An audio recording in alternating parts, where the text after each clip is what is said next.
Namaste. Why should we study Bharatiya Shaastra? It's a good question to ask. I want to ask a question before that. Why should we have food in temples? Rather, let me rephrase that. Does temple food taste much more delicious? And I know lots of people who say it does, even if it may be just dal rice or dal rasam. In fact, I remember as a child, I must have been around 7 or 8, and having in a place called Dharmasthal, just dal and rice. And I think I had it no lesser than 3 times. The reason is it tasted divine. Now, if this wasn't over there, then it is just food.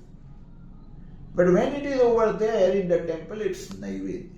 It carries a different kind of energy. With that energy comes a different kind of taste. And of course, you can get into detail about the art and science of making this food. Let's apply this to learning in general. In any domain of knowledge, you can either get knowledge as it's available online on ChatGPT or the net or whichever way. Or you can get that same knowledge in a holistic way. By holistic way, I mean whatever you learn,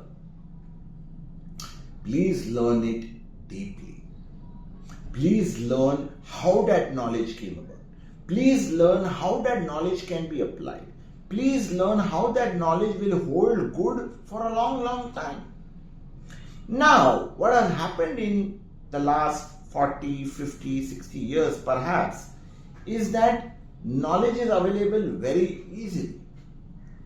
But you would have noticed that neither is the application very easy or at least applicable in a versatile way.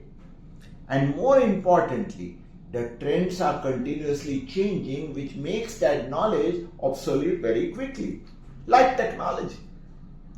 But when you learn Bharatiya Shaastra, remember the Shastra of Bharat came about at least at a bare minimum 5,000 years earlier. It is still applicable today in the same way, only the applications have changed. Its fields of application have changed. The principles haven't changed. So Bharatiya Shastra offers us 3 advantages. Number 1, it goes in depth.